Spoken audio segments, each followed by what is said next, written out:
Bismillahirrahmanirrahim. Assalamualaikum warahmatullahi wabarakatuh. Alhamdulillahirabbil alamin. Wassalatu wassalamu ala asyrofil anbiya'i wal mursalin wa ala alihi wa sahbihi wa man da'a bi da'watihi wa ittazam tariqatihi wa tarasa wa khutahu jalal aqidatan islamiyyatan asasan li fikrati wa min jasani a'mali wa bastarani ahdami. Asyhadu an la ilaha illallah wa asyhadu anna Muhammadan abduhu wa rasuluhu la nabiyya ba'da. Wa qala Allah ta'ala fi kitabihil karim, a'udzu billahi minasyaitonir rajim. Bismillahirrahmanirrahim. Wa ma kana lil mu'minin wal mu'minatin idza qadallahu wa rasuluhu amran ayakuna lahum khiyaratu min amrihim. Wa qala Rasulullah Muhammad sallallahu alaihi wasallam, inna dunya mata wa khairu mata'iha al-mar'atus shalihah. Alhamdulillah, puji dan syukur senantiasa kita panjatkan hanya pada Allah, Zat pencipta semesta alam, segala sesuatu yang ada di antara langit dan bumi. Kepadanya lah kita menyembah, kepadanya lah kita memohon, kepadanya lah kita meminta tolong, karena kepadanya lah kita akan dikembalikan pada satu saat yang tidak ada keraguan di dalamnya. Salam dan salam senantiasa tercurah dan terlimpahkan kepada baginda Nabi besar Muhammad sallallahu alaihi wasallam. Beliaulah seorang suami yang paling baik, sahabat yang paling setia, orang yang memuliakan wanita, dan tentu saja beliaulah orang yang satu-satunya menunjukkan jalan kepada surganya Allah. Dan kiranya kalau kita mengikuti beliau, maka sampailah kita pada sebuah jalan surga. Dan apabila kita menyelisihi beliau, maka bersiap mengambil tempat di neraka. Dan mudah-mudahan kita semua di sini tidak hanya mengakui beliau sebagai Rasulullah dan sebagai Nabi yang terakhir, mudah-mudahan Rasulullah juga mengakui kita sebagai umatnya kelak di yaumil kiamah. Amin. Alhamdulillah, Bapak Ibu sekalian, walaupun awalnya cuma ibu-ibu saja yang diperkenankan, tapi ada penumpang dalam sebelah kanan. Tapi tidak ada masalah karena bapak-bapaknya juga pengen dapat ilmu tentang wanita. Jadi insya Allah pada hari ini kita akan sedikit sharing tentang best blessing to women. Jadi karunia terbaik tentang wanita. Ini adalah sebuah kajian yang pada awalnya kita bentuk karena banyak sekali rongrongan orang-orang feminis kepada kaum wanita, khususnya kepada remaja-remaja wanita. Jadi orang-orang barat, sebagaimana Allah katakan di dalam surat Al-Baqarah ayat 120, walan tardo angkal yahudu walan nasor hatta tatabi'a millatahum. Jadi tidak akan ridho orang-orang Yahudi dan tidak pula orang-orang Nasrani sampai kemudian kita mengikuti milah mereka. Salah satu milah mereka bagi mbak-mbak sekalian, bagi akhwat-akhwat sekalian adalah menyebarkan yang namanya feminisme, genderisme. Karena kenapa? Dianggap Islam sebagai agama yang itu membuat wanita jadi tertindas. Jadi begini ceritanya, teman-teman sekalian. Kalau kita bahas tentang wanita, sejarah wanita ini panjang. Makanya karena sejarahnya panjang, sampai-sampai dibuat sebuah lagu. Kan itu kan ya? Ada nyanyian kan begitu. Wanita dijajah pria sejak dulu. Nah, setelah saya mendengarkan lagu ini berkali-kali, muncul keanehan dalam benak saya. Dan saya sendiri juga bertanya-tanya, wanita dijajah pria sejak dulu. Yang saya tanyakan, siapa wanita yang kemudian mendidik laki-laki yang sampai dia menjajah wanita? Paham maksud saya? Kan ibunya yang mendidik, kan itu kan ya. Berarti kalau ibunya salah mendidik, ya pantas saja dia menjajah wanita.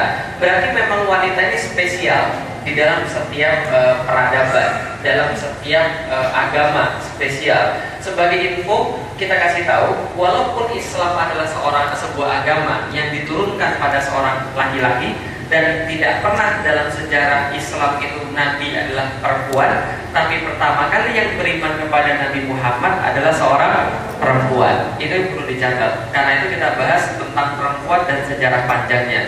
Saya pengen cerita sedikit tentang sejarah awal tentang perempuan. Kita sedikit melangkah ke kebudayaan Yunani. Kebudayaan Yunani adalah termasuk peradaban yang paling tua, dan peradaban ini memandang wanita itu adalah rendah. Saya bersusah payah nyari patung-patung yang bukan patung wanita, karena kalau patung wanita tidak pantas ditampilkan di sini, karena mengerikan sekali. Dan kalau teman-teman pernah ke Eropa, tidak hanya kemudian di museum-museum saja, tapi di gereja-gereja, kemudian kemudian di tempat ibadah, di sinagog-sinagog, itu tidak jarang wanita-wanita mulai dieksploitasi. Ngeri banget, kayak film porno beneran. Kenapa? Bentuknya patung lagi 3 dimensi, telanjang dan sebagainya. Nah, dengan susah payah saya cari patung ini yang kemudian nggak menggambarkan wanita. Ini patung dewa Zeus. Ceritanya di orang-orang Yunani, wanita memainkan peranan penting. Tapi tidak hanya kemudian memainkan peranan penting, tapi wanita juga dijadikan seolah-olah sebagai simpanan. Wajar kalau orang-orang Yunani akhirnya banyak buat patung tentang wanita, karena dicontohin oleh bosnya, dewa Zeus ini kemudian berselingkuh. Nah, jadi selingkuh itu dicontohkan oleh dewa. Karena itu manusia selingkuh biasa, karena dewa juga selingkuh. Dewa Zeus di lukisan punya banyak anak, hasil selingkuh. Walaupun dia sudah punya istri, Dewi Hera, kemudian dia tidak cukup kemudian punya istri yang dewi, dia cari istri yang mortal, manusia. Sehingga anaknya lahirlah kemudian demigods, manusia setengah dewa. Salah satunya jadi Hercules ini. Nah, jadi kira-kira begitu. Nah, ada Hercules, ada Theseus, ada Perseus dan sebagainya. Dan kemudian Raja Hercules. Beberapa kemudian orang-orang Yunani kemudian menggambarkan kisah-kisah perselingkuhan. Nah, ini karena saya nggak dapat lagi gambar yang lebih bagus, akhirnya saya sensor. Nah, ini adalah saya sedikit kriminalisasi gambarnya. Jadi ini gambar Dewi Afrodit. Kalau dalam terminologi Romawi adalah Dewi Venus, Dewi kecantikan, yang kemudian awalnya dinikahkan oleh Dewa Zeus kepada saudaranya sendiri, namanya Dewa Hephaestus. Hephaestus ini adalah dewa pandai besi. Kerjaannya di bawah dunia, kemudian pukul-pukul besi untuk dijadiin senjata, baik oleh dewa Zeus, Poseidon atau dewa Hades. Nah, itu yang kuat adalah kemudian Hephaestus. Tapi Hephaestus ini sayangnya wajahnya jelek banget.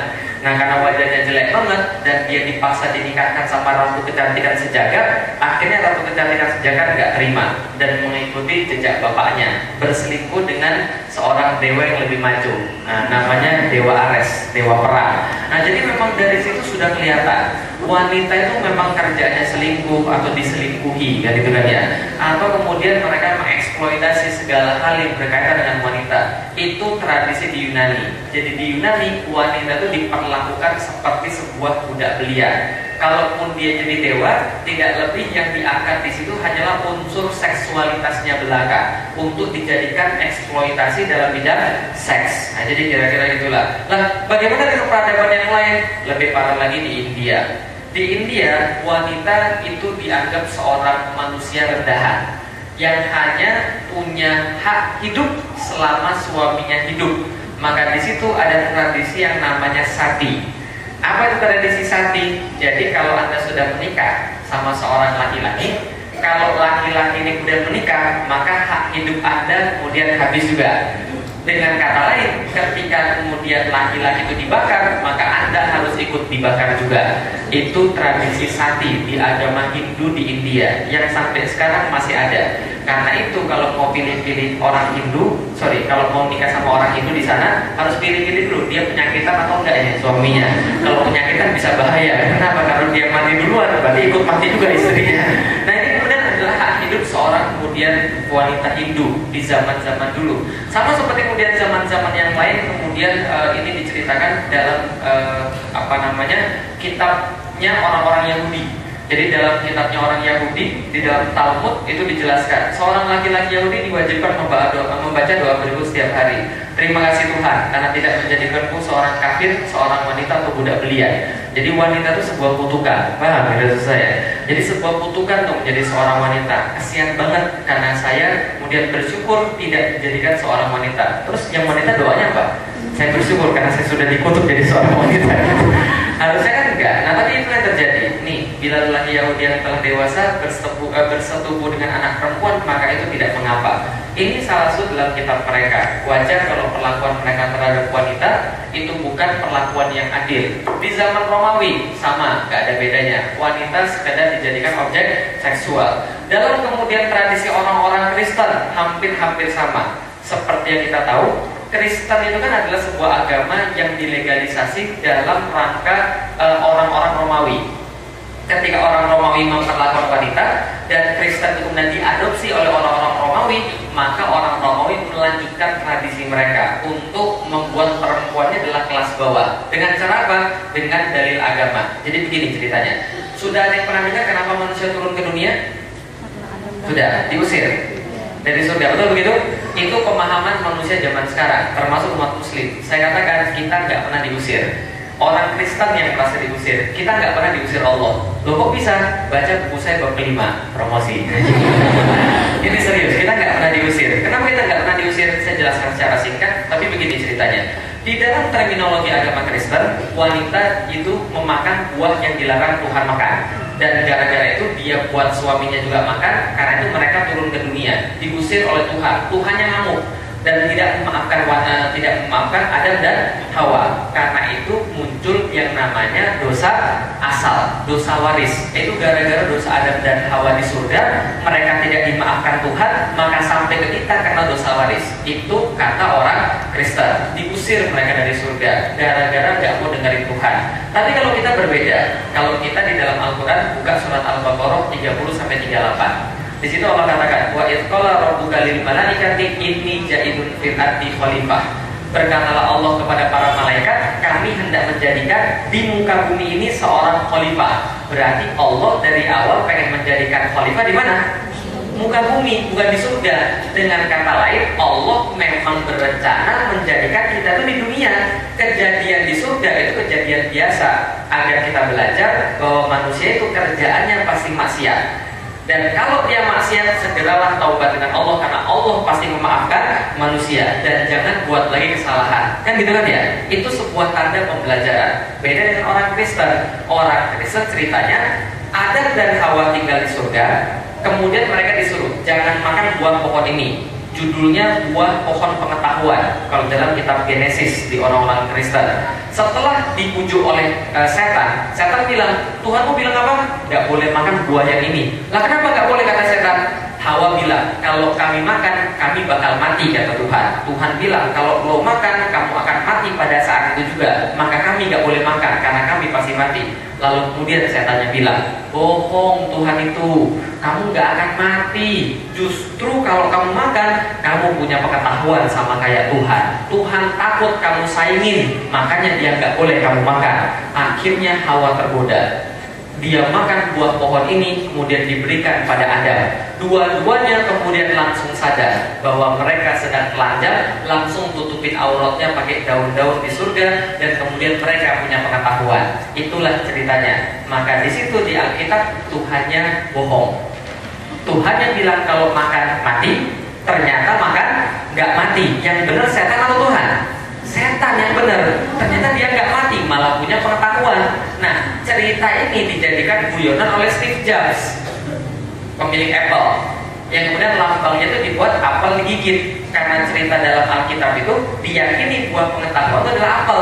Maka apel digigit itu lambang manusia punya dosa yang pertama, human first sin. Manusia punya dosa yang pertama ketika dia makan buah pengetahuan, dia dapat teknologi. Artinya apa?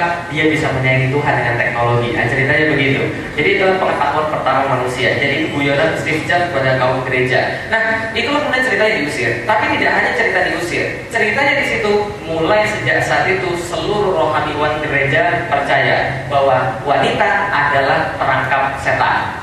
Jadi itu kata mereka, kata uskup yang ada di Roma, wanita itu perangkap setan. Kenapa? Setan nggak bisa ganggu kita laki-laki. Karena dia nggak bisa ganggu kita, maka dia ganggu wanita. Gara-gara wanita lah kita turun ke dunia. Nah, jadi kira-kira begitu. Dulu ketika saya kuliah di IPB, biasa ya, ketika kuliah kan rame, tempat keluar kan cuma satu. Jadi otomatis kan kalau keluar kan berebutan. Nah, kalau cewek-cewek pas mau keluar, ladies first, ladies first, ladies first. Teman saya bilang, ladies first, gara-gara lu atau gua turun ke dunia aja gitu. Gara-gara lu gua turun ke dunia. Nah, jadi perempuan disalahkan seperti itu di dalam agama Kristen. Karena yang menyebabkan turunnya manusia ke dunia adalah perempuan, yang dia selalu mengikut godaan setan. Sejak saat itu terjadi diskriminasi terhadap perempuan, terjadi pembakaran terhadap perempuan yang dianggap sesat. Karena di zaman itu sebelum Renaissance, perempuan-perempuan kan tercerahkan oleh Islam. Saya cerita kemarin tentang 1453, tentang takluknya Konstantinopel. Setelah takluknya Konstantinopel, deras arus pemikiran ke arah barat dari orang-orang Islam, menyadarkan sebagian besar orang barat. Nikolaus Kopernikus sadar karena Islam, Galileo Galilei sadar karena Islam, Fibonacci, itu sadar karena Islam. Kemudian setelah mereka mengambil pemikiran Islam, mereka sebarkan ke seluruh Eropa bahwa kita ini setara, bahwa tidak ada yang dilahirkan di antara kita untuk jadi budak, nggak ada yang dilahirkan dengan kita untuk jadi proletar. Apa bedanya raja dan kita? Nggak ada beda sama sekali. Akhirnya perempuan-perempuan belajar, dan karena belajar itulah mereka dijuluki penyihir. Coba lihat bahasa Inggrisnya penyihir laki-laki apa? Penyihir laki-laki, magician, wizard. Keren nggak? Keren. Penyihir perempuan, witch. Tahu witch itu artinya apa? Itu hinaan itu. Witch, dasar penyihir kan? Nah, itu hinaan. Artinya apa? Kenapa dikatakan witches? Itu adalah sebuah kata yang bermajas negatif. Karena pada saat itu perempuan-perempuan dianggap sebagai container of Satan, perangkap setan, sehingga mereka harus disucikan dengan cara dibakar kemudian dikasih salib. Kurang lebih sekitar 10.000 orang dibakar di tiang kemudian bakaran karena mereka dianggap seorang penyihir. Jadi gini ceritanya, ada seorang yang belajar kimia nih, lihat ya, ini larutan kuning, kocok jadi putih, penyihir, tangkap, bakar, jadi gitulah, itu yang terjadi di sana seperti itu, sehingga orang-orang Kristen menganggap cewek itu memang warga negara kelas 2. Mereka nggak boleh ngajar, mereka nggak boleh jadi imam, mereka nggak boleh berbuat apapun dalam terminologi ibadah orang-orang Kristen. Inilah kemudian nasibnya wanita. Itu zaman dulu. Kalau zaman sekarang, kalau zaman dulu wanita ditindas, wanita dijajah, wanita kemudian dijadikan objek seksual dan sebagainya. Kalau sekarang kira-kira begini. Nih, ada yang kurang nggak di gambar ini? Apa yang kurang? SPG, betul begitu? Ini juga susah nih nyari gambar ini. Jadi kalau Anda tulis Polskar, itu sulit banget nyari gambar yang kemudian nggak ada ceweknya di situ, kan gitu kan ya?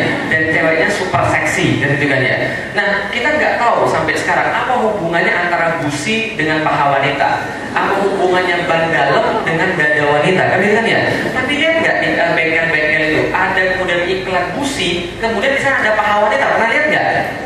Gak pernah lihat ya, berarti gak pernah nambel ban motor itu. Ada itu busi paha wanita, kemudian ban dalam dengan dada wanita, apa hubungannya? Tapi itu dihubung-hubungkan, wanita tetap jadi objek seksual. Setiap kemudian orang-orang mau mencari pegawai wanita, pasti kemudian syarat-syaratnya sudah berpengalaman 2 tahun, di atas 18 tahun, dan yang terakhir apa? Berpenampilan menarik. Kenapa? Anda dijadi barang jualan, dieksploitasi. Paham kira-kira saya? Nah, kalau itu kita lihat bagaimana dengan zaman sekarang nih, coba kita lihat. Ini iklan yang saya ambil gitu kan ya, dari kemudian salah satu stasiun TV, iklan makanan anak-anak. Iklan makanan anak disandingkan dengan orang yang kemudian berbaju seksi dan kemudian menunjukkan hal-hal yang tidak pantas. Kan gitu kan ya. Nah, kalau ini kita lihat, ini makanan anak kecil, berarti anak kecil dari awal diajarin seperti begini, sehingga wajar ketika ke depan mereka jadi orang-orang yang mendewakan badan. Ini kemarin baru terjadi, jual kambing dan sapi kurban. Serius, ini yang jualannya, coba kita lihat, jualan kambing dan sapi kurban. Bapak-bapak senang nih kalau beli di tempat yang begini. Nah, betul, dan yang ini banyak, itu menyedihkan. Kadang-kadang kita mau nangis ketika melihat itu. Kenapa? Jual sapi dan kambing kurban untuk beribadah di dalam Islam. Yang jualan kayak begini dan yang beli banyak. Coba bayangkan, apa hubungannya sapi sama cewek? Coba bayangkan. Gitu kan ya? Kadang-kadang kita merasa aneh dan wanita mau-maunya dieksploitasi. Dulu wanita dieksploitasi, dulu wanita dijajah. Sekarang wanita yang mengeksploitasi dirinya sendiri dan mau dijajah. Dalam standar film Hollywood ada 3 yang menjadi sebuah aspek wajib di dalam sebuah film. 1, ada action. 2, ada yang namanya suspense, ada yang namanya kemudian orang jadi curiga-curigaan. Yang ketiga, ada unsur seks, dan itu selalu dipakai wanita. Lihat di YouTube coba. Barang-barang yang berkaitan dengan barang wanita itu tidak akan kemudian fail untuk mencapai viewer ratusan bahkan jutaan. Betul begitu? Lah kenapa? Karena itu selalu menarik untuk dibahas. Ini sebuah kemudian mainan maksiat dari zaman dulu sampai dengan zaman sekarang. Begitulah yang terjadi tentang wanita zaman dulu dan zaman sekarang. Kalau gitu kita lihat, nih yang ceritanya. Kenapa bisa terjadi feminisme? Jadi kita jelasin begini ceritanya. Yang namanya feminisme itu terjadi karena dulu kan ada yang namanya sekulerisme. dan Nasroniyin, orang-orang Nasrani. Mereka ini kan menyebabkan yang namanya bias gender kayak tadi. Gara-gara lo gua turun ke dunia, gara-gara wanita kita turun ke dunia. Wanita itu perangkapnya setan, sehingga wanita diperlakukan buruk oleh laki-laki. Karena diperlakukan buruk oleh laki-laki, jadilah yang namanya muncul gerakan feminisme. Apa itu gerakan feminisme? Gerakan yang berusaha agar perempuan itu setara dengan laki-laki, karena dianggap perempuan tidak setara dengan laki-laki. Apalagi kemudian bisa kita lihat nih, akhirnya muncul tuduhan-tuduhan marginalisasi Islam terhadap perempuan. Misal, hukum waris, wanita dapat 1, laki-laki dapat 2. Nggak adil dong Islam, masa wanita dapat 1, laki-laki dapat 2? Kan kita kan makhluk yang sama. Protes. Apalagi talak pada kekuasaan laki-laki. Laki-laki boleh talak, wanita nggak boleh talak. Poligami, wanita tidak boleh poligami, laki-laki boleh poligami. Apalagi saksi wanita dibanding pria. Kalau laki-laki cuma perlu 1, wanita saksinya perlu 2. Dan sebaliknya, pemukulan terhadap perempuan diperbolehkan di dalam Islam, dan politik perempuan dibatasi. Ini semua dijadikan alasan bahwa Islam agama yang memarginalisasi perempuan, mendiskriminasi perempuan. Maka tahun 2007 kemarin Siti Musdah Mulia muncul dengan draft counter legal draft. Jadi bagaimana caranya mengkompilasi hukum Islam jadi kompilasi yang modern. Jadi orang Injil katakan tafsir yang zaman sekarang sudah tidak relevan, kata mereka. Karena ini tahun 2007. Karena itu kita perlu tafsir yang baru. Apa yang mereka usulkan? Perempuan juga punya hak talak. 1. 2, perempuan juga punya hak untuk menikah lebih daripada 1. Kemudian perempuan punya masa idah, laki-laki juga punya masa idah. Nah, jadi mereka kemudian usulkan.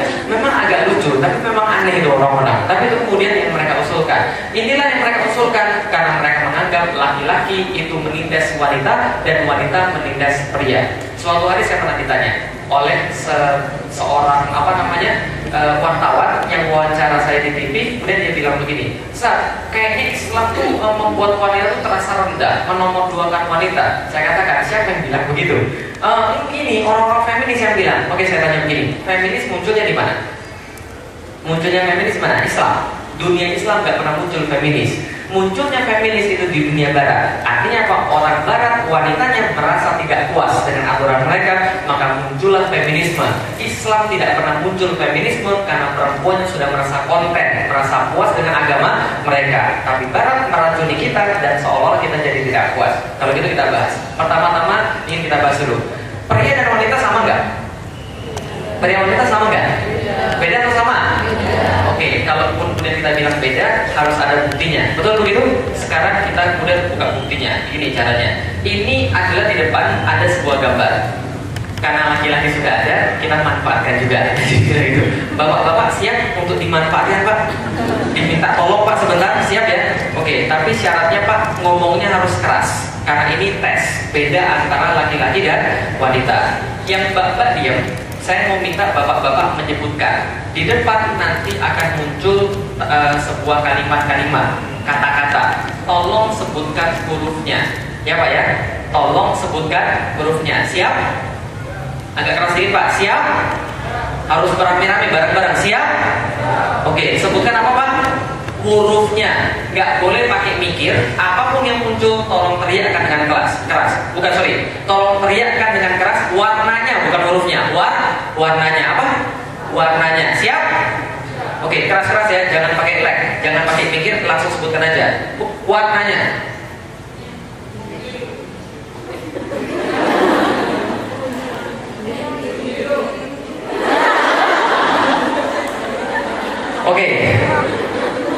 Oke, terima kasih. Pelan.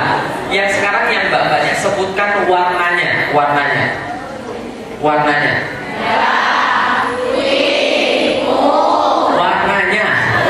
Warnanya. Bukan tulisan warnanya. Oke, coba warnanya. Biru, kuning, merah, hijau. Oke. Biru, ungu, hijau. Oke, terus. Itu adalah sebuah bukti bahwa laki-laki berbeda dengan wanita. Kalau pas laki-laki mereka perlu mikirnya panjang. Enggak kelihatan pusat, itu lebih bagus. Saya kasih tahu. ternyata yang paling bagus kemudian dalam tes ini adalah anak TK. Anak TK nggak pernah salah nyebutin warna. Kenapa? Karena mereka nggak bisa baca. Maka kalau anda nggak bisa baca, itu lebih bagus nyebutin warnanya. Jadi gini ceritanya, otak manusia itu katanya berbeda. Ada otak kiri, ada otak kanan. Otak kiri itu membaca huruf, membaca tulisan, sedangkan otak kanan membaca warna. Maka kiri dan kanan itu bekerja berbeda-beda. Jadi saat Anda kemudian baca ini, Anda jadi bingung mau baca kata-kata atau mau baca warna. Makanya laki-laki selalu tidak berhasil dalam tes ini. Kenapa? Karena mereka tidak punya saraf penghubung sebesar perempuan yang menghubungkan otak kiri dan otak kanan. Jadi laki-laki itu konsepnya dia monotasking. Kerjaannya cuma satu, nggak bisa bareng-bareng. Kalau dibareng-barengin, dia jadi stres. Menurut saya, itu yang menjelaskan kenapa kalau ada orang yang sudah bersuami, suami lagi nyetir, jangan diajak ngomong, marah dia. Gitu kan ya? Lagi nyetir, kamu ini tahu nggak sih jalan? Kalau nggak tahu tanyalah sama orang. Kamu tahu nggak sih? Ini jangan-jangan kita udah balik lagi. Apa kata suami? Diam deh, sebentar saya lagi mikir, gitu kan ya? Karena dia nggak bisa mikir dua, kan gitu kan ya? Beda dengan perempuan itu bisa mikir dua karena otak kiri dan otak kanannya itu bisa nyambung. Laki-laki tidak, karena itulah laki-laki sulit membedakan. Perempuan nelpon sampai nonton TV sampai ngurus anak bisa aja sampai masak, gitu ya. Bisa multitasking. Itu beda laki-laki dengan wanita. Wanita dan laki-laki selalu berbeda. Dalam susunan saraf pun mereka sudah berbeda. Maka wajar perempuan bisa multitasking, laki-laki nggak bisa, karena memang fitrahnya begitu. Nah, karena itulah banyak hal yang menjadi konsekuensinya. Karena perbedaan struktur otak menyebabkan penglihatan kita juga berbeda. Ini ceritanya. Laki-laki itu kalau melihat itu sudutnya itu sempit. Menurut penelitian ini ceritanya. Kalau perempuan itu sudutnya lebar dari ujung ke ujung sampai 180 derajat.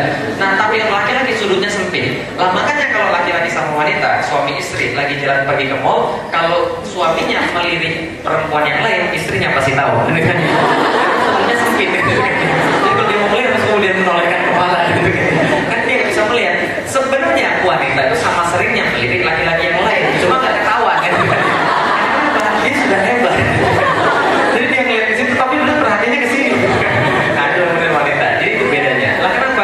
Ini membuktikan kepada kita bahwa secara fungsi laki-laki dan wanita berbeda. Perempuan itu kemudian diharuskan mengetahui sekeliling dia. Kan ummu warobatul bait. Kan ibu dan sebagai pengatur rumah tangga, dia harus ngawasin tuh rumahnya dari bahaya-bahaya, anaknya di mana, kemudian dia kerjain apa, itu cocok benar. Kalau laki-laki dia fokus pada tujuan, ketika dia lagi berburu dia harus fokus pada satu tujuan, ketika dia lagi bergerak dia harus fokus pada satu tujuan. Makanya laki-laki itu pusing kalau diajak belanja, paham ya saya? Karena dia harus memperhatikan banyak hal, itu pusing gitu kan ya. Nah, ini adalah kemudian perbedaan yang pertama. Perbedaan yang kedua, nih wanita 4-6 kali secara penelitian lebih sering menyentuh sesamanya dibandingkan dengan pria. Pria jarang bersentuhan dengan sesamanya. Kalau perempuan sering bersentuhan karena kulit wanita lebih tipis daripada kulit laki-laki. Ini kayak iklan aja.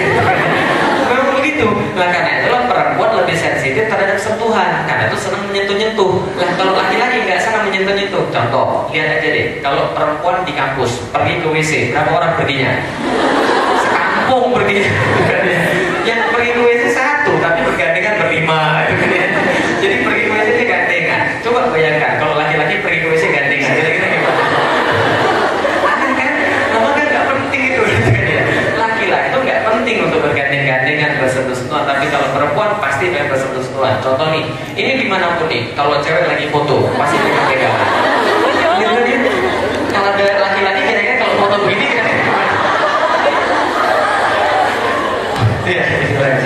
Pengumuman untuk pemilik mobil AB1438JZ tolong dipindahkan karena pemilik rumahnya mau keluar. AB1438JZ ya Pak, mohon dipindahkan sekarang karena pemilik rumahnya mau keluar. Terima kasih. Ada? Kalau nggak ada kuncinya di sini. Oke, baik. Ada? Nah, beres. Oh ya, baik. Kalau gitu kita lanjut. Nah, berarti kalau kemudian cowok gini itu pasti aneh. Contohnya, kalau cowok kemudian foto itu pasti begini kan ya. Nah, nggak pegang-pegangan dia. Kalau dia pegang-pegangan jadinya aneh.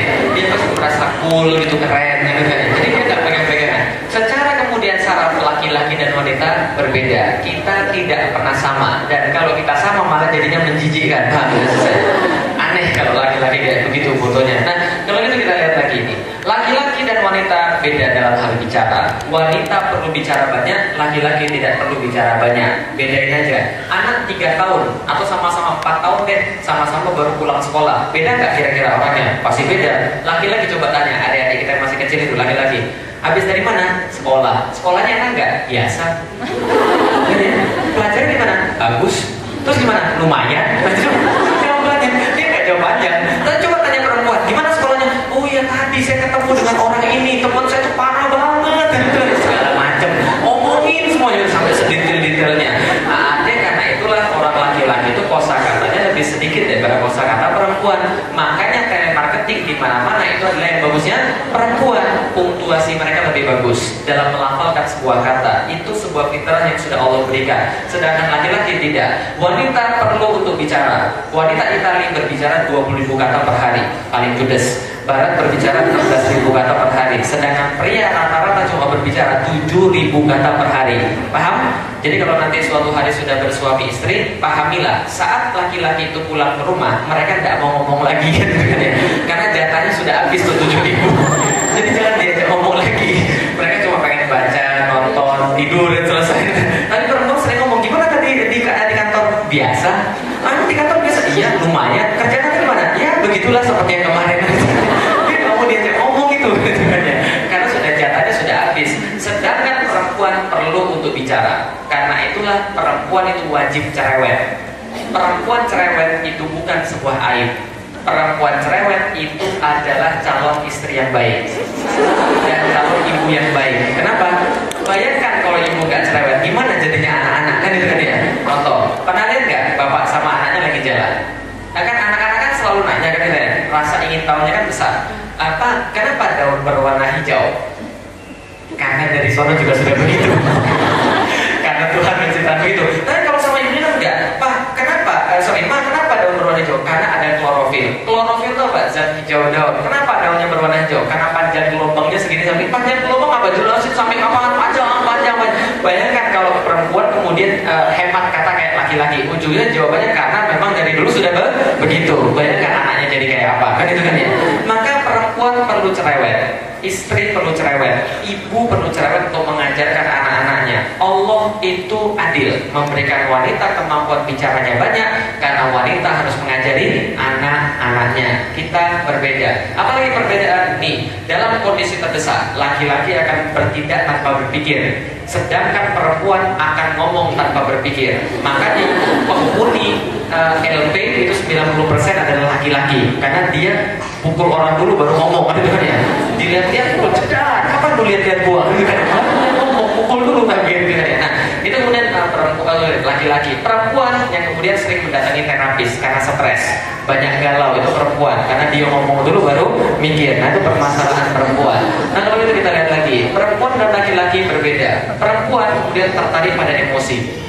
Laki-laki tidak tertarik pada emosi, laki-laki tertarik pada tujuan. Makanya laki-laki pusing setelah 20 menit berbelanja. Itu menurut survei. Dan saya katakan surveinya salah, karena saya pusing setelah 15 menit berbelanja. Bagus. Jadi ketika istri saya bilang, Pi, anterin ke Tanah Abang dong? Boleh, Abi anterin aja ya. Terus Abi pergi ke tempat yang lain, kan itu kan ya. Baru kemudian saya jemput nanti kalau dia sudah selesai. Kenapa? Perempuan itu kemudian belanja, yang dicari itu bukan barang, yang dicari itu adalah belanjanya sendiri. Paham gitu saya? Datang belanja bawa 15 alat yang harus dibeli. Dia pulang dengan membawa 20 alat yang gak ada salah satu pun di dalam list itu. Paham gitu saya? Jadi saya kadang-kadang aneh, itu yang mau diinginkan itu apa sebenarnya? Nah, karena memang yang diinginkan belanja itu aja, jalan-jalan, kemudian emosional yang terlibat di sana. Ada kemudian yang dia ingin. Pria bersaing, wanita bekerja sama. Pria lebih tertarik pada benda dibandingkan wajah. Sedangkan kalau bayi perempuan tidak, dia lebih tertarik emosi daripada kemudian yang lain. Nih yang diomongkan. Kebanyakan yang diomongkan adalah kemudian laki-laki olahraga. Kemudian teman-teman pria membicarakan sedikit, wanita lebih banyak. Jadi hubungan lebih banyak dibicarakan oleh wanita daripada laki-laki. Ini juga sama. Ini setelah disurvei dari segi pekerjaan. Lihat nih, Bahasa apapun yang menguasai siapa? Perempuan. Itu adalah bukti bahwa kemampuan bahasa perempuan lebih hebat daripada kemampuan bahasa laki-laki, karena secara saraf memang sudah begitu. Tapi untuk pelajaran-pelajaran ruang, maka laki-laki menguasai. Tuh lihat tuh, fisika, teknologi, informatika, semuanya laki-laki. Yang berkaitan dengan teknologi ruang, laki-laki yang mengungguli, karena fitrahnya juga begitu. Contoh, lagi naik mobil di jalan, ada orang nyetirnya nggak benar, apa pikiran kita? Pasti cewek yang nyetir kan? Karena begitu yang terjadi. Memang kemampuan ruang wanita itu tidak sehebat laki-laki, gitu loh maksudnya. Karena logikanya lebih tinggi laki-laki. Nah kalau itu kita lihat, samakah pria dan wanita? Pria dan wanita tidak sama. Tapi itu bukan menjadi satu kemudian aib, satu kemudian lebih tinggi. Tidak. Tapi dimaksudkan oleh Allah bahwa wanita dan laki-laki mesti bekerja sama untuk sampai satu tujuan, karena nggak ada yang perfect. Bisa dipahami kira-kira saya? Itulah kemudian laki-laki dan wanita sebagai ketaatan dan ibadah pada Allah. Sebaliknya, feminisme tidak menganjurkan begitu. Feminisme menganjurkan kita harus sama, karena itu muncullah hal-hal yang tidak diinginkan. Apa? Nih, angka aborsi dan single parent meningkat. Gara-gara apa? Gara-gara wanita pengen disejajarkan dengan pria. Kalau kemudian kita lihat di Inggris kemarin, ada seorang perempuan yang dia nge-seks dengan 11 laki-laki yang berbeda dalam satu hari. Ketika dia ditanyakan, kenapa berbuat seperti itu? Kalau laki-laki bisa, kenapa saya nggak bisa? Kan gitu kan ya? Nah ini muncul akhirnya angka kegagalan pernikahan, ada aborsi dan sebagainya, angka kemudian perselingkuhan, penyakit seks bebas, banyak sekali. Nih broken home, nih tempat penitipan anak, karena orang tua sudah buta dengan yang namanya feminisme. Mereka dikatakan laki-laki tidak boleh dijajah oleh, perempuan tidak boleh dijajah oleh laki-laki. Salah satu metode penjajahan laki-laki adalah dengan bekerja dan mencari uang, dan wanita tidak punya uang, karena itu dia dijajah. Maka feminisme menggagas perempuan harus mandiri, perempuan harus bekerja. Karena bekerja, anak-anak terlantar. Muncul tempat penitipan anak yang orang-orang kemudian berpikir kayak di Jakarta, berpikir seperti karyawan sama bos. Kalau saya sudah bisa cari duit, ngasih anak saya kemudian tempat sekolah yang bagus, saya tidak perlu mendidik dia lagi. Nah, ini kemudian yang muncul. Karena kenapa?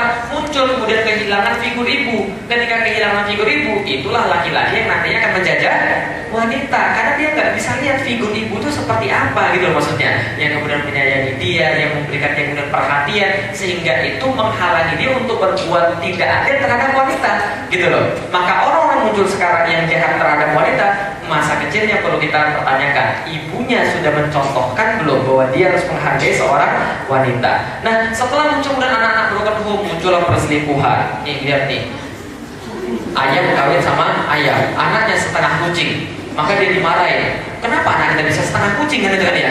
Nah, karena terjadi perselingkuhan, muncul banyak hal-hal seperti itu. Jangan aneh kemudian di Jakarta ada klub yang namanya klub swing. Tahu klub swing? Itu gara-gara emansipasi juga itu. Artinya apa? Perempuan dan laki-laki dibilang sama. Di satu klub itu kita datang membawa istri. Di klub itu orang-orang datang semua membawa istri, lalu swing, saling gantian.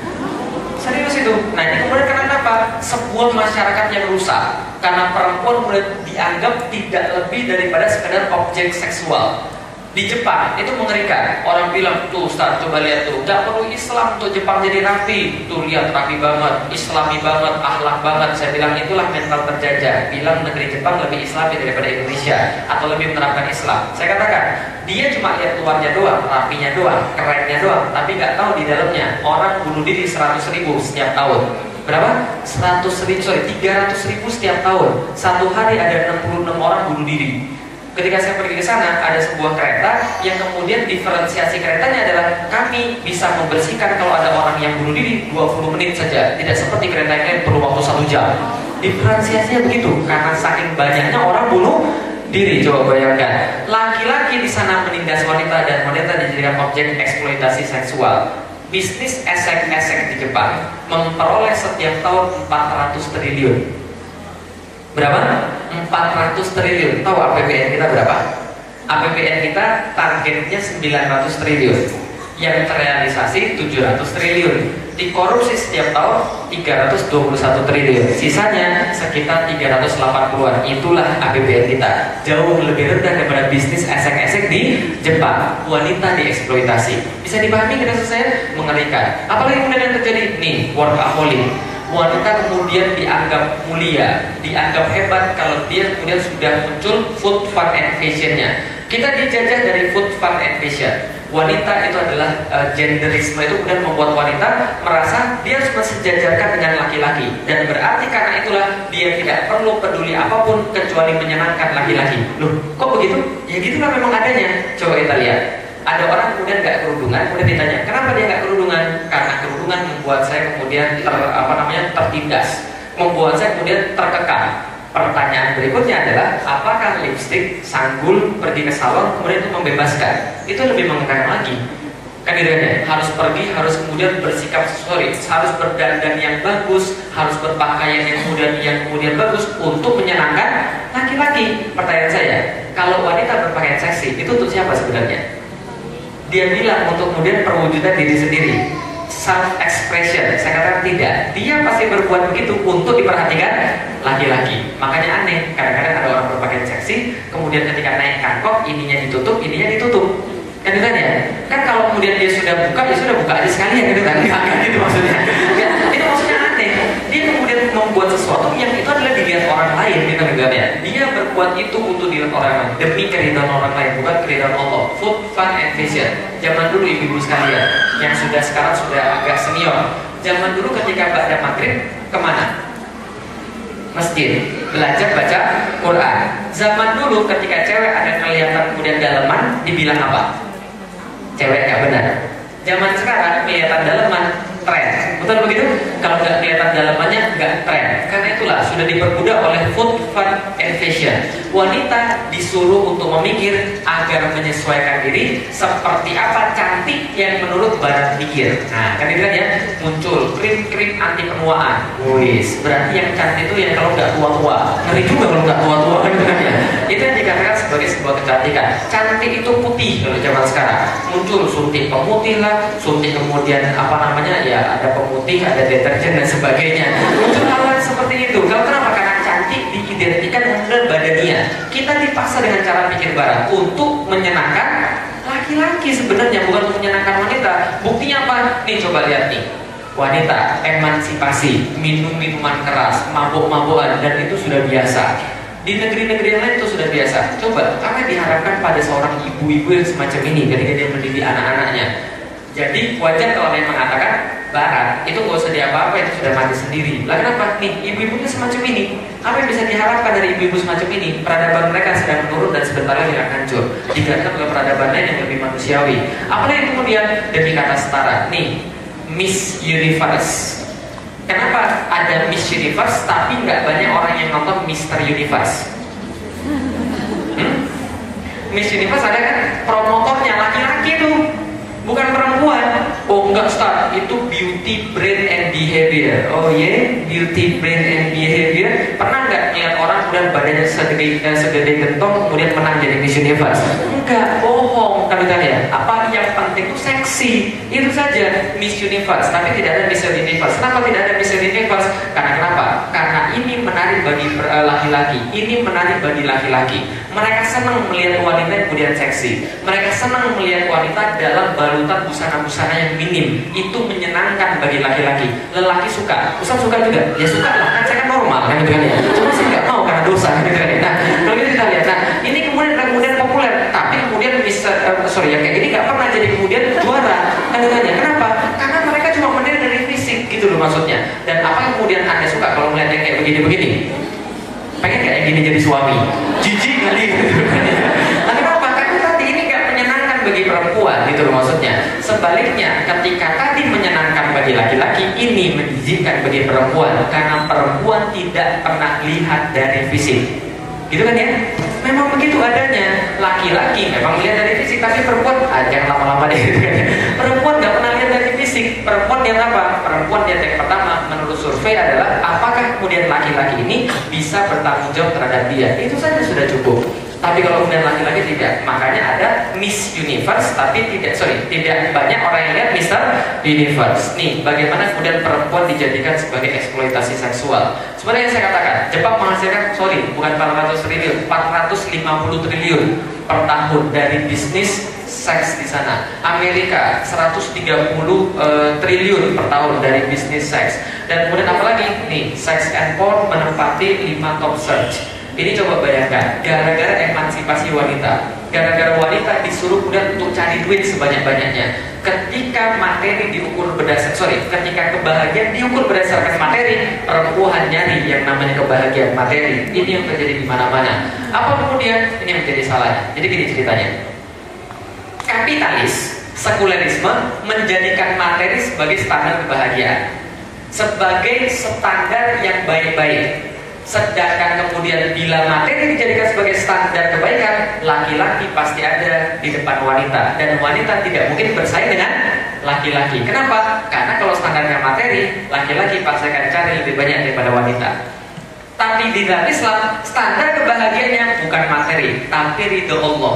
Karena ridho Allah adalah standar kebahagiaan, maka laki-laki dan wanita sama-sama punya kewajiban, sama-sama punya kesempatan untuk meraih ridho Allah. Itulah di dalam Islam. Jadi wanita dan laki-laki tidak berantem, nggak berada di sebuah jalur yang sama, tapi jalurnya beda, sehingga kemudian kita sama-sama bisa. Contoh, apa yang terjadi? Nih yang terjadi. Suatu saat ada seorang perempuan protes sama Rasul, datang ke tempat Rasul, kemudian protes, ya Rasulullah, saya diutus oleh kaum wanita kepada engkau. Kenapa? Karena jihad yang diwajibkan oleh Allah kepada lelaki, kalau mereka luka parah, mereka punya pahala. Kalau mereka gugur, mereka hidup di sisi Tuhan mereka dengan rezeki. Manakala kami kaum wanita sering bantu mereka, apa balasan kami?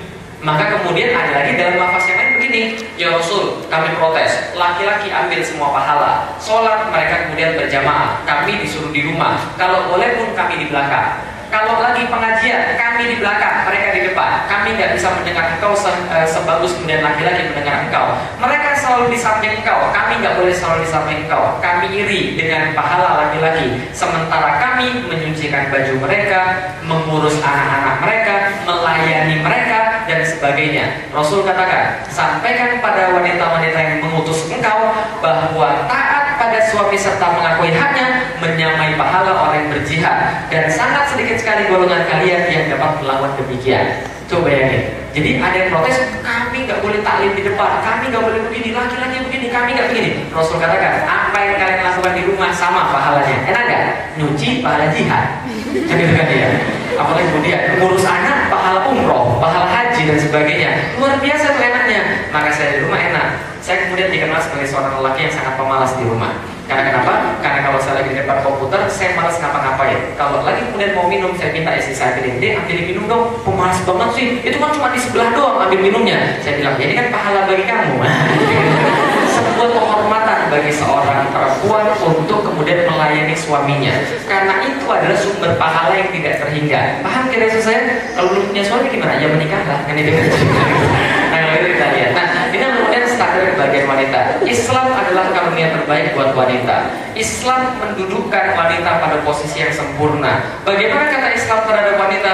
Barang siapa diamanati Allah seorang putri, maka kalau dia mati tidak ditangisi, dan dia hidup, dia dididik dengan baik, maka baginya jaminan surga. Coba, wanita itu nggak ada laki-laki, nggak ada laki-laki kemudian hidup dididik dengan baik, kalau mati dia kemudian tidak ditangisi, mati masuk surga. Enggak. Perempuan, anak perempuan diangkat harkat martabatnya. Di saat pada saat itu orang Arab ketika mendapatkan anak perempuan merah mukanya karena merasa malu karena anak ini nggak bisa dipakai untuk pergi berperang, maka dia segera pergi bawa anak itu kemudian untuk mengubur dia kemudian anak itu ketika dia masih hidup. Sampai-sampai diceritakan dalam salah satu hadis, Umar bin Khattab juga pernah mengubur anaknya. Yang dosa itu dia sesali sampai dengan kemudian ketika dia masih hidup, ketika dia jadi seorang khalifah. Coba bayangkan. Tapi Islam menangkap harkat perempuan-perempuan yang kemudian beriman, khususnya anak-anak perempuan. Kemudian dikatakan seperti itu. Rasulullah ditanya, siapa yang berhak untuk ditaati? Ibumu.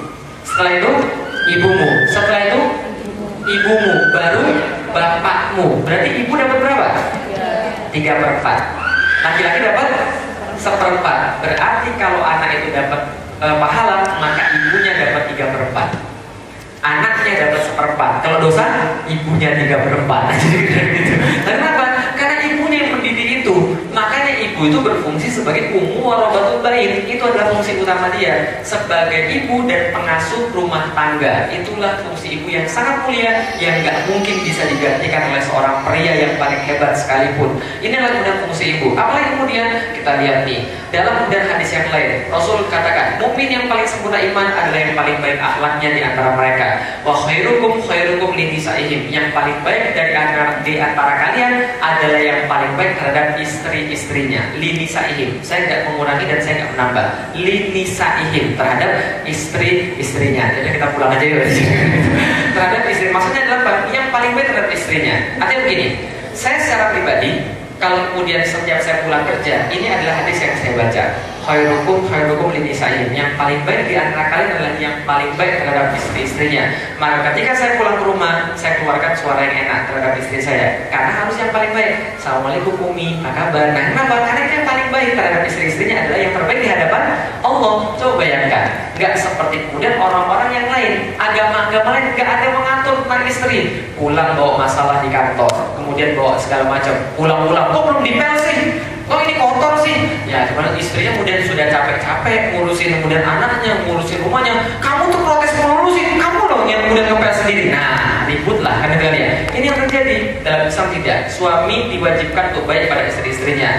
Dunia itu perhiasan, ad-dunya mata'un, wa khairu mata'iha al-mar'atus solihah. Dan sebaik-baik perhiasan itu adalah wanita yang soleha. Kalah kemudian perhiasan yang lain, mobil, kemudian kendaraan, segala macam. Kalau nggak ada wanita soleha, insya Allah nggak akan ada artinya. Dan itu sangat berarti sekali. Kenapa? Nanti kapan-kapan Anda akan pahami bahwa kemudian yang paling diperlukan oleh seorang lelaki adalah wanita yang soleh.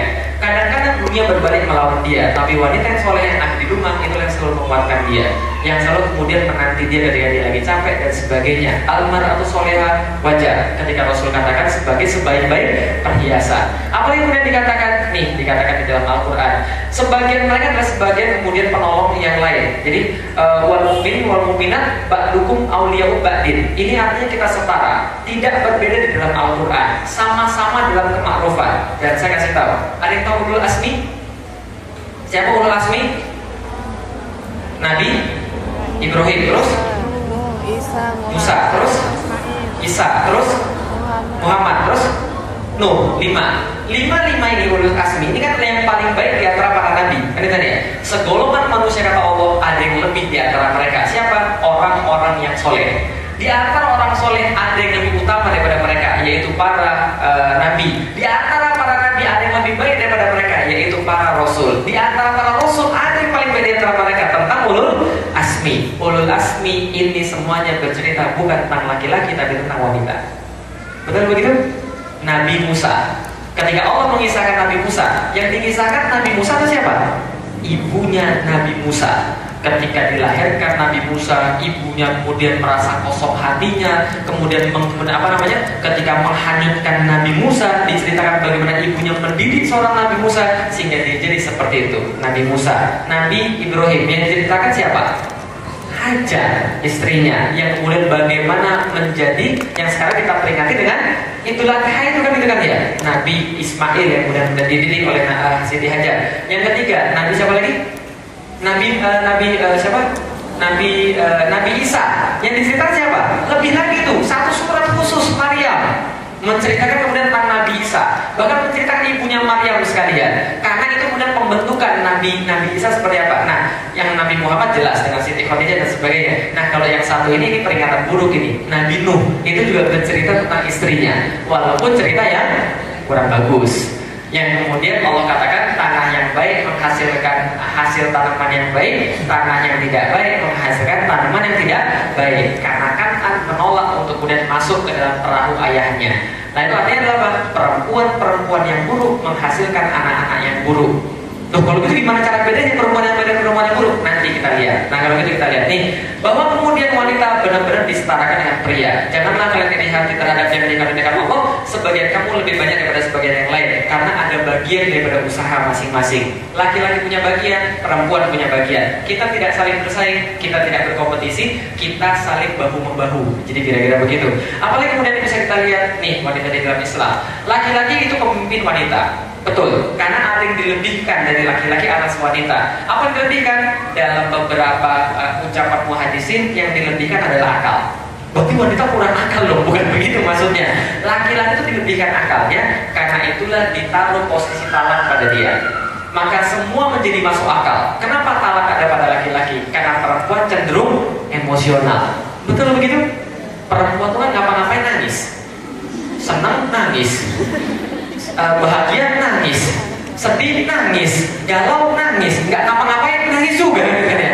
Jadi ketika istri saya nangis, saya tanya, kenapa kamu nangis? Dia bilang, saya nggak tahu kenapa saya nangis. Nah itulah wanita, emosional. Bayangkan kalau wanita punya jatah talak, mati dong, rumah tangga bisa bahaya. Maka talak diberikan pada laki-laki yang lebih banyak berpikir. Tapi sayangnya laki-laki zaman sekarang kebanyakan nggak mikir, karena itu sembarangan mengucapkan talak. Tapi contoh awalnya adalah laki-laki itu harusnya mikir gitu loh, maka talak dikasih pada laki-laki. Nah kalau gitu kita lihat lagi. Nih, ini adalah kemudian sebuah rahasia. Sebelum saya kasih tahu sebuah rahasia, saya ingin kasih tahu. Berarti tuduhan-tuduhan orang feminis terhadap Islam benar atau salah? Benar atau salah? Contoh, wanita, perempuan satu, laki-laki dua. Kenapa kira-kira begitu? Karena Allah sudah memutuskan begitu.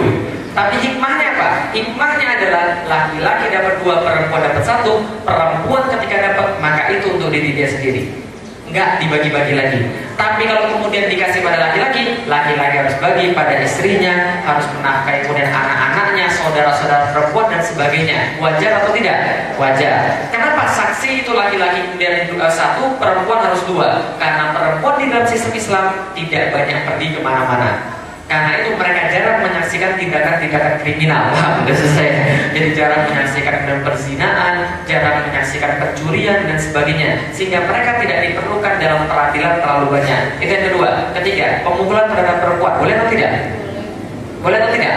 Boleh. Tapi ada aturannya. Nggak kena serta-merta digampar gitu aja, enggak. Ada aturannya di dalam Islam. Seorang perempuan, istri yang nusyus, berbuat maksiat kepada suaminya, maka pertama kali harus dilakukan oleh suami adalah menasihati. Dek, ini nggak baik, ini harus ditinggalkan. Dalilnya adalah ini dan ini. Perempuan yang kemudian nggak mau kemudian tobat, maka ada cara yang kedua. Cara kedua adalah menegur dengan keras. Kemudian itu untuk ditinggalkan. Masih nggak mau juga. Cara yang ketiga, pisahkan dari tempat tidur. Pisahkan dari tempat tidur, nggak usah diajak ngomong selama 3 hari. Masih nggak mau tobat juga. Setelah itu kemudian barulah dipukul dengan pukulan yang tidak di kepala, tidak menyakitkan dan tidak berbekas. Terus gimana caranya? Ya terserah gimana caranya. Yang jelas tidak berbekas, tidak di kepala dan kemudian tidak kemudian menyakitkan. Terus mungkin gimana? Dilulus dong aja gitulah. Jadi itu sebuah simbol gitu maksudnya, sebuah simbol bahwa itu tindakan yang berlebihan. Sehingga ketika suami sudah memukul dia, ada sebuah simbol bahwa setelah itu maksiatnya akan diganjar dengan talak. Gitu loh, paham gitu saya? Itu sebuah simbol pemukulan terhadap perempuan. Karena laki-laki itu tanggung jawab atas wanita. Ketika seorang laki-laki punya istri yang bermaksiat, maka dia juga dapat dosanya. Dalam sebuah percakapan, seorang ulama mengatakan, seorang perempuan, istri yang bermaksiat dan suaminya tidak bisa kemudian meluruskan dia, maka Allah membangunkan baginya rumah di neraka. Tahu maksudnya kira-kira? Suaminya dibangunkan Allah rumah di neraka. Kenapa? Karena istri adalah tanggung jawab dia. Maka jangan main-main. Ketika akad nikah itu, saya nikahkan ini binti ini dengan ini bin ini dengan mas kalian sekalian. Saya terima gas. Ketika itu juga terjadi perpindahan tanggung jawab dari orang tua kepada suami. Kasih makan, pendidikan, pendampingan, pengayoman, segalanya pindah kepada suami. Makanya kalau seandainya seorang orang tua yang kemudian menikahkan anak perempuannya, itu pasti nangis itu. Karena seluruh yang kemudian yang dia buat selama ini dia percayakan pada orang lain. Mas secara pribadi, saya punya anak tergede adalah perempuan 4 tahun. Tapi sampai sekarang saya bingung, gimana kalau nanti saya menikahkan dia? Kenapa? Saya sudah kasih pendidikan yang paling bagus, saya sudah kemudian kasih pendampingan yang paling bagus, ilmu agama dan sebagainya, untuk menyerahkan ke orang lain. Itu nggak mudah itu. Nah, ketika terpindah itulah maka bapaknya nggak lagi dosa kalau anaknya bermaksiat. Paham kita saya? Karena yang dosa siapa? Suaminya. Maka saat itu juga berpindah bahwa seorang istri harus lebih taat pada suaminya dibandingkan dengan keluarganya. Gitu kan ya? Karena kenapa? Bapaknya sudah pindah itu, walinya sudah pindah kepada suaminya. Maka saat istri berdosa, laki-laki menanggung. Maka Allah beri kemampuan pada suami untuk 100% mengatur istri, termasuk dengan melakukan sebuah pemukulan yang tidak menyakitkan, tidak di kepala dan tidak berbekas. Luar biasa kan Islam ya? Mana ada yang kayak begitu? Islam dong yang ada begitu. Nah jadi semuanya terpatahkan. Insya Allah semuanya adalah Islam, karunia terbaik bagi wanita. Ini sebuah rahasia. Ada yang sudah nikah? Yang belum nikah? Yang mau nikah? Oke, terima kasih. Insya Allah, mudah-mudahan Allah berikan orang-orang yang layak. Jadi ini ada sebuah rahasia kemudian bagi orang-orang yang mau menikah dan membina sebuah keluarga. Kenapa keluarga Islam itu sangat luar biasa? Kenapa di dalam Islam perempuan sangat dimuliakan? Karena Islam menganggap perempuan itu adalah sebuah pilar, sebuah tiang yang menyebabkan yang semuanya itu jadi jalan. Jadi gini, ketika saya mau menikah, saya katakan ada sebuah rahasia, ini adalah rahasianya. Men sini in woman sono. Itu artinya di balik seorang pria yang kuat terdapat wanita yang hebat. Bahasa apa? Terserah saya dong, kan rahasia saya. Nah, ini adalah sebuah rahasia yang kemudian menyampaikan kepada kita bahwa Anda harus jadi seorang wanita yang hebat untuk mendapatkan seorang laki-laki yang hebat juga. Kenapa? Karena laki-laki yang hebat dan perempuan yang hebat ditakdirkan untuk bersama. Oh iya. Serius ini gitu kan. Nah, cerita ya. Suatu hari sebelum saya menikah sama istri saya minta istri saya menghafalkan satu buah hadis yang kelak menjadi sebuah kebaikan dalam rumah tangga, sebuah keindahan dalam rumah tangga, sebuah keampunan dalam rumah tangga. Orang bertanya-tanya pada saya, Ustaz kan nyuruh orang putusin aja terus, kenapa nggak suruh nikahin aja? Saya kasih tahu, kenapa saya nyuruh orang putusin? Karena orang pacaran itu nggak pernah niat nikah. Karena dia nggak niat nikah, dia pacaran. Paham ya saya? Jadi ibarat kayak UMPTN. Jadi ada kemudian laki-laki yang kemudian nggak lulus uji komitmen. Nah itulah kemudian jurusannya pacaran. Paham ya saya? Karena pacaran itu nggak pernah komitmen. Makanya saya suruh putus dulu. Sudah putus, kaji Islam dulu, perbaiki agamanya, baru mau nikah. Baru boleh silakan. Karena nikah tanpa ilmu itu bunuh diri. Bisa paham ya saya? Mengerikan, serius. Nah ada orang bertanya, kalau kita nggak pacaran, terus gimana? Kita nggak saling kenal satu sama lain dong? Saya katakan, orang yang saling mencintai Allah itu kemudian nggak perlu saling berkenalan. Karena orang yang mencintai sama-sama mencintai Allah akan saling mencintai juga. Percaya nggak?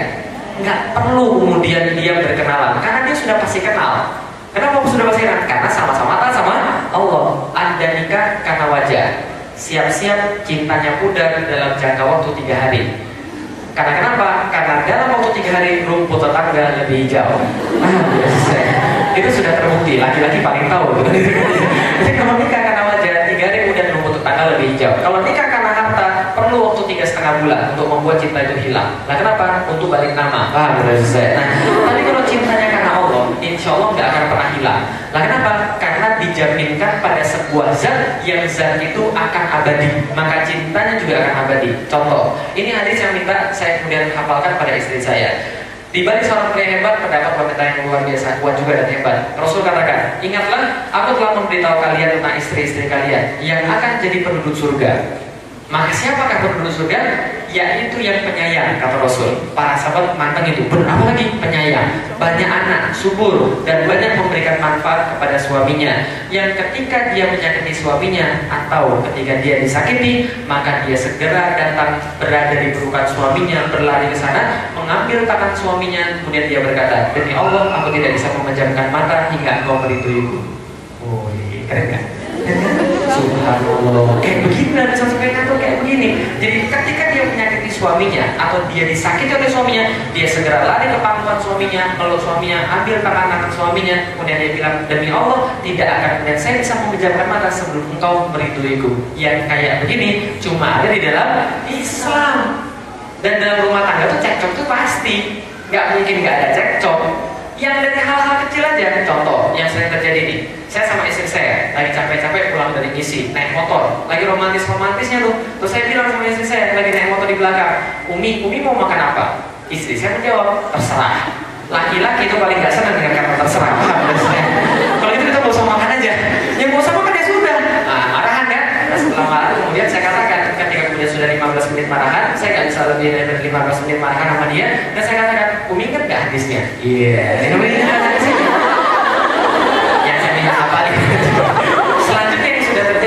yang kita tahu ya. Jadi makanya itu sudah terjadi. Kenapa? Karena dia taat sama Allah.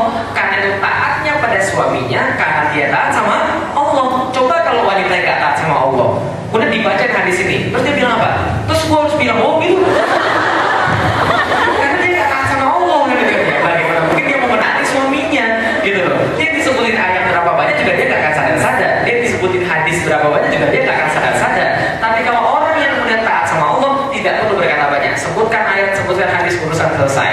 Kan itu kan ya, karena dia taat sama Allah. Suaminya juga sama. Ketika suaminya berbuat dosa, ketika suaminya berbuat zolim pada istrinya tidak perlu berkata banyak. Cukup menyebutkan ayat, cukup menyebutkan hadis, itu sudah cukup menjadi tamparan keras bagi suaminya. Tidak perlu dia ngomong banyak-banyak. Cukup dengan hadis dan ayat dia sudah selesai. Karena sama-sama mencintai Allah. Enak gak? Enak. Itulah karunia terbaik buat wanita. Islam agama yang memuliakan wanita. Tidak pernah Islam dimuliakan kecuali sejak datangnya Islam. Karena itulah kalau ada yang berbicara bahwa Islam itu mengekang wanita, salah besar. Karena mereka melihat kerudung itu mengekang. Padahal itulah yang membebaskan kita dari anggapan orang. Harusnya kita kayak apa? Paham? Kita selesai. Anda terbebas daripada anggapan orang. Anda itu harusnya seperti apa? Enggak. Tapi Anda terbebas dari situ dan terkekang dengan anggapan Allah kepada kita. Itu yang penting. Nah, jadi kalau gitu kita lihat. Selesai. Ini bisa saya sampaikan. Terima kasih. Assalamualaikum warahmatullahi wabarakatuh.